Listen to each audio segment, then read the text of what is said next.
ঋত্বিক অধিকারী। কি চলছে ভাই লোক, welcome to another episode of new video. Bangla কমিউনিটির এমন এক ইউটিউবার যে কিনা 10টারও বেশি ইউটিউব চ্যানেল একাই সামলায়, আর এমনকি তার সব চ্যানেলই আজ অ্যাক্টিভ। আমি এখন আছি এমন একটা ট্রেনে যেটা ইন্ডিয়ার ইতিহাসে আমি কিনেছি আইফোন 16e।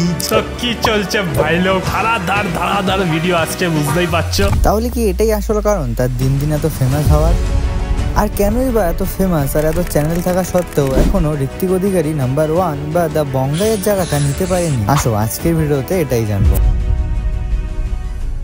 ঋত্বিক অধিকারী 1995 সালে কলকাতায় জন্মগ্রহণ করার পর সেখানেই ছোট থেকে বড় হয়, আর বড় হতে হতে অন্য ইউটিউবারদের দেখে তারও একটা ভিডিও করার ইচ্ছে ছোট থেকেই আসতে থাকে। কিন্তু তার ইউটিউবার হওয়ার ইচ্ছে আসাটা একটা খুবই ইন্টারেস্টিং কারণের জন্য হয়। সে যখন ক্লাস 11-এ পড়তো তার একটা মেয়েকে দেখে খুব পছন্দ হয়ে যায়, আর ঋত্বিক অধিকারী সেই মেয়েটাকে তার মনের কথা বলাতে সেই মেয়েটা ঋত্বিক অধিকারীকে ব্লক করে দেয়। আর সেদিনই ঋত্বিক অধিকারী ভাবে ইউটিউবে তো কোনো ব্লক করার অপশন নেই, তাই সে ইউটিউবার হয়েই সেই মেয়েটার ইউটিউব ফিডে যাবে যাতে সেই মেয়েটা আবার তার লাইফে ফিরে আসে। এইভাবেই সে ইউটিউবে প্রথম ভিডিও আপলোড করে। আমার সেই ক্রাশ আমাকে ব্লক করে দিয়েছিল, তাই জন্য আর কিছু করার ছিল না তখন। তো ভাবলাম যে ভাই ইউটিউবে ভিডিও আপলোড করি, যদি আমার ক্রাশ ইমপ্রেস হয়ে যায় আমাকে দেখে আর আমাকে আনব্লক করে দেয়, এরকম একটা ভাই মাইন্ডসেট নিয়ে আমি আপলোড করে দিই আমার প্রথম ভিডিও। আবার এর মধ্যে একটা ইন্টারেস্টিং ব্যাপার হলো ঋত্বিক অধিকারী ভাবে সে যখন ইউটিউবার হবেই তো ওয়ার্ল্ডের নাম্বার 1 হবে, তাই সে তার প্রথম ভিডিও সোজা ইংলিশে বানিয়ে আপলোড করে। ভাই বিশ্বাস করবেন আমি এতটা কনফিডেন্ট ছিলাম যে ইউটিউব চ্যানেল খুলেছি তো ভাই ডাইরেক্ট ইংলিশে চ্যানেল খুলেছি। ভাই ইউটিউবার হলে ওয়ার্ল্ডের নাম্বার 1 ইউটিউবার হবো, নাহলে ভাই ইউটিউবার আর হয়ে কি হবে।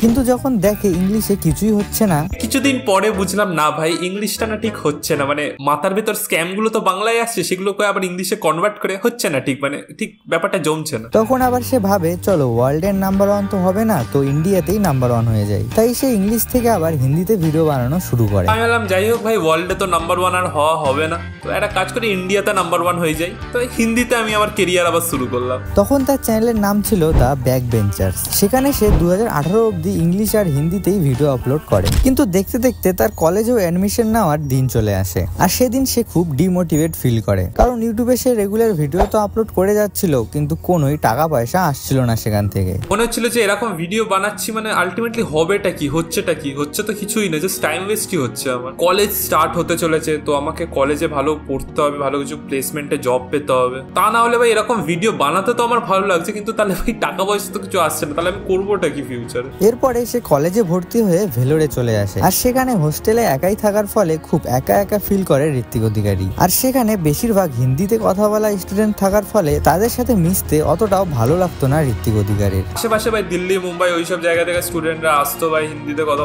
বলতে, আমার অতটা ঠিক পোষাতো না ওদের সাথে মিশতে। এরপরেই যেন তার আস্তে আস্তে একটা বাংলার প্রতি ভালোবাসা আসতে থাকে, আর সে সেদিনই ইউটিউবে আরেকটা নতুন চ্যানেল খোলে বং এএফ নামে, আর সেখানে বাংলায় ভিডিও বানানো শুরু করে। যখন ভেলোরে ছিলাম খুব মিস করতাম আমি কলকাতাদের আর ইন জেনারেল বাঙালিদের, এই বাংলার প্রতি একটা আলাদা ভালোবাসা যে চলে এসেছিল ভেলোরে থেকে, সেই জন্য আমি ইউটিউব ভিডিও বানানো স্টার্ট করলাম বাংলায়। এরপর তার এতদিনের একটা অভিজ্ঞতা হয়ে যাওয়ায় সে ইউটিউবে কিভাবে কি করতে হবে তা বুঝে যায়, আর আস্তে আস্তে তার এই চ্যানেলটা ফাইনালি গ্রো হওয়া শুরু হয়। তো কি চলছে ভাই লোক, আজকের এই ভিডিওটা খুবই স্পেশাল কারণ রিসেন্টলি আমরা 10,000 সাবস্ক্রাইবার্স ক্রস করেছি। আর তখনই ঋত্বিক অধিকারী তার সেই ক্লাস 11-এর ক্রাশকে নিয়ে একটা সিরিজ বার করে পারমিতা কে। আমি এবার স্পেশাল টাইপের কিছু ভিডিও বানাই পারমিতা সিরিজ নামে, যেটা লোকজনের খুব পছন্দ হয়, মানে কোনোদিনও এত কমেন্টস আমি কোনোদিনও পাইনি। কিন্তু তাও তার চ্যানেল খুব একটা গ্রো হচ্ছিল না, কারণ তার সেই চ্যানেলে সব ধরনের ভিডিও আপলোড করে রাখাতে ইউটিউব তার চ্যানেলটাকে ঠিক বুস্ট করছিল না। আমি অ্যানিমেশন থেকে শুরু করে পাবজি গেম প্লে এই ওই সেই সব রকম ভিডিও বানিয়ে রেখেছিলাম, তো বুঝতে পারছো পুরো খিচুড়ি হয়েছিল।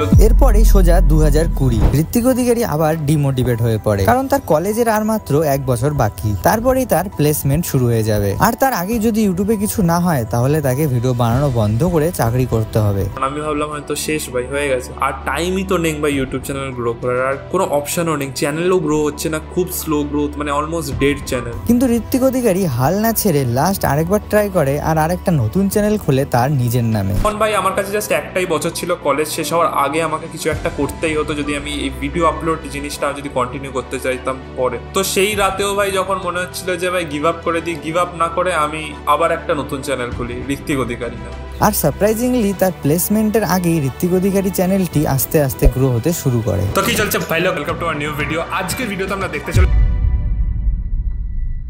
এর মধ্যেই ঋত্বিক অধিকারী এর সাথে দুজন ইউটিউবারের কন্ট্রোভার্সি হয়। ফার্স্ট কন্ট্রোভার্সিতে ঋত্বিক অধিকারী এর একটা ভ্লগ ভিডিওতে তার গার্লফ্রেন্ডের একটু ভয়েস শোনা যাওয়ায় এক ইটসাইল নামে ইউটিউবার সেটা নিয়ে তার ভিডিওতে যা তা বলে। টাকা কি করলি? গার্লফ্রেন্ডকে কি বার্গার খাওয়ালি? গার্লফ্রেন্ড তোর টাকার বার্গার খেয়ে কি বললো? খুব টেস্ট না? এখন তো একজনকে বার্গার খাওয়াচ্ছিস, দেখিস ও আবার তোরটা মেরে দিয়ে না চলে যায়। আর ঋত্বিক অধিকারীও সেটা দেখে তাকে রিপ্লাই, ইউটিউবে একটা ছেলে আছে যার নাম হলো শাহিন, মালটাটা কি আবার লয়ার, মানে লয়ার হবে, ল নিয়ে পড়ছে এখন। এবার কন্টেন্ট বলতে গেলে বেসিক্যালি পাড়ার কাকিমা, মানে এর বাড়িতে কি চলছে, ওর বাড়িতে কি হচ্ছে, এ কি করছে, সে কার সাথে ঘুরছে, এই সবই হলো ওর কন্টেন্ট। আর এমন একটা জিনিস করে যা ইউটিউবে এর আগে কখনো কোনোদিন হয়নি। সেই ইটসাইলের নামেই আরেকটা ইউটিউব চ্যানেল খোলে ঋত্বিক অধিকারী। আমি সালা মুচি পাড়ার ছেলে, ঠিক আছে, তুই আমাকে নিয়ে ভিডিও বানিয়েছিস, তো আমি তোকে নিয়ে বানা চ্যানেল বানাবো, এবার দেখ কি হয়। চলো ভাই চ্যানেল বানানো যাক। চ্যানেলের নাম কি হবে? চ্যানেলের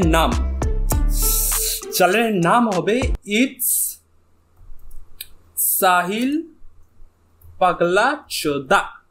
চ্যানেলের নাম হলো ইটস সাহিল পাগলা চোদা। এবার চ্যানেলের ভাই প্রোফাইল পিকচার, দাঁড়াও ভাই, ক্রিয়েট চ্যানেল, লেটস গো। আর সারপ্রাইজিংলি তখন তার বলা যে ইটসাইলের মেন চ্যানেলের থেকে যাতে এই চ্যানেলটায় বেশি সাবস্ক্রাইবার হয়, যাতে কেউ ইটসাইল ইউটিউবে সার্চ করলে সবার প্রথমে এই চ্যানেলটাই আসে। তো ভাই এটা হলো ওর অরিজিনাল চ্যানেল, 28.8k সাবস্ক্রাইবার্স আছে। আর এটা হলো ওর অকাদের চ্যানেল, যেটায় আপাতত কোনো সাবস্ক্রাইবার্স নেই। এবার ভাই দেখো, পরিষ্কার সিম্পল কথা, আমি চাই এই চ্যানেলটায় ইটস সাহিল ওর আসল চ্যানেলের থেকে বেশি সাবস্ক্রাইবার হোক। প্রত্যেকবার যখন কেউ ইটস সাহিল সার্চ করবে না, এখানে পাশে যেন পাগলা চোদাটা অটোমেটিক চলে আসে। আর আজ 2025 আজও ইটসাইলের মেন চ্যানেলের সাবস্ক্রাইবার থেকে ঋত্বিক অধিকারী এর বানানো চ্যানেলটায় প্রায় 19,000-এরও বেশি সাবস্ক্রাইবারের ডিফারেন্স। এটাই ঋত্বিক অধিকারীকে এরকম সবার থেকে আলাদা টাইপের কিছু করাতে তখনকার সময় ঋত্বিক অধিকারীকেই বেশি সাপোর্ট করে অডিয়েন্স। এরপরে আরো এক কন্ট্রোভার্সি হয় ফুডিগ্রেড নামে এক ইউটিউবারের সাথে। সেখানে সেই ইউটিউবারটি একটা শ্রাদ্ধ বাড়িতে ব্লগ করাতে সেটাকে নিয়ে রোস্ট বানায় আমাদের ঋত্বিক অধিকারী। এরপরে দুপক্ষ থেকেই একটার পর একটা রিপ্লাই ভিডিও আসতে থাকে। দরকার পড়েছে, ঋত্বিকের টাকার দরকার পড়েছে, তাই আবার আমাকে নিয়ে ভিডিও বানিয়ে ফেলেছি। আর মহান রোস্টার দাদা ঋত্বিক অধিকারী তার ভিডিওর মাধ্যমে বলতে চেয়েছেন যে শ্রাদ্ধ বাড়ির ভিডিও বানানো যাবে না, কোন গ্রন্থে, কোন ধর্মগ্রন্থে লেখা আছে। একে নিয়ে যে আগের ভিডিওটা বানিয়েছিল ওটা রিয়াকশন ভিডিও ছিল ভাই, রিয়াকশন ভিডিও। রোস্ট ভিডিও কাকে বলে সেটা তো আজকে জানতে পারবে। কিন্তু সেখানেও অডিয়েন্সরা ঋত্বিক অধিকারীকেই সাপোর্ট করে। আর এমন করতে করতেই ঋত্বিক অধিকারী চ্যানেলটি যেটা আস্তে আস্তে গ্রো হচ্ছিল সেটা একেবারে বুস্ট পেয়ে যায়। আর 2022 মে মাসে ফাইনালি তার চ্যানেলে 100k সাবস্ক্রাইবার কমপ্লিট হয়। হয়ে যাবে ভাই, আর দুজন সাবস্ক্রাইব করে দে, কি আছে? হ্যাঁ ভাই, আর একজন করে দে ভাই, ভালো ভিডিও বানাই, করে দে। হ্যাঁ ভাই ঠিক আছে, করে। আরে বড় আনসাবস্ক্রাইব করে দিলে সব। Let's go. অনেক রাত হয়ে চ্যানেলে চিল্লাতাম, বাট লেটস গো। 5 বছর পরে এখন ফাইনালি আমি প্রফেশনাল ইউটিউবার। রাস্তা এখন কাকু জিজ্ঞেস করলে, বাবা কি গো, কি করছো? ইউটিউব করছিস। এরপরে ঋত্বিক অধিকারী যেহেতু তার আগের চ্যানেলগুলোতে সব ধরনের ভিডিও বানাতো, কারণ তার ভিডিও বানাতে ভালো লাগতো, আর সেই ভালো লাগাটাই তার মনে এখনো আছে, তাই সে আবার আস্তে আস্তে আবার একটা একটা করে নতুন চ্যানেল বানানো শুরু করে আলাদা আলাদা কন্টেন্ট বানানোর জন্য, যেমন tech video, roast video, memes review, short vlogs. আর কিছুদিন আগেই তার খোলা ঋত্বিক প্রোডাকশন নামে এক ইউটিউব চ্যানেল, যেটাতে সে বাংলায় কোয়ালিটি কন্টেন্ট দেওয়ার চেষ্টা করছে। আমি এখন আছি এমন একটা ট্রেনে যেটা ইন্ডিয়ার ইতিহাসে সবথেকে ভয়ঙ্কর অ্যাক্সিডেন্ট হয়। আর এখনকার সময় এগুলো সব দেখে বলাই যায় ঋত্বিক অধিকারী এখন একজন সাকসেসফুল ইউটিউবার। পাক্কা টপার ভাই। ফুডি লেসেস আজকে ভাই যেদিকে তাকাচ্ছি সেগুলো সিলেক্ট এই প্রবলেম। আমি ভাই এখানে আমার পিছনে। কিন্তু একটা প্রশ্ন মাথায় আসেই, ঋত্বিক অধিকারী এত সাকসেসফুল হওয়ার পরও কেন এখনো দ্য বঙ্গাইয়ের জায়গাটা নিতে পারলো না? আসলে দ্য বঙ্গাইয়ের বাংলা ইউটিউব কমিউনিটিতে আলাদাই একটা ইম্প্যাক্ট আছে। এই ইম্প্যাক্টের মেন দুটো কারণ হলো তার অডিয়েন্সের প্রতি লয়াল থাকা এবং তার অডিয়েন্সও দ্য বঙ্গাইয়ের উপর লয়াল থাকা, যার জন্যই দ্য বঙ্গাই যত ইউটিউবে রেগুলার ভিডিও না দিক, তার সেই লয়াল অডিয়েন্সদের জন্য সে এখনো নাম্বার 1। আর ঋত্বিক অধিকারী এরও অডিয়েন্সদের কাছে এই ভালোবাসাটা পেতে বেশি দেরি নেই। সে যদি এইভাবেই অডিয়েন্সদের কাছে লয়াল থেকে কাজ করে যেতে থাকে, তাহলে ঋত্বিক অধিকারীও খুব তাড়াতাড়ি নাম্বার 1 হয়ে যাবে। তোমাদের কি মতামত এই বিষয়ে কমেন্টে জানাও। তোমরা কি চাও ঋত্বিক অধিকারী নাম্বার 1 হোক? আর এমনই কাশ্মীর পেহেলগামের অ্যাটাকের উপর আমার ওপিনিয়ন জানতে এই ভিডিওতে ক্লিক করো।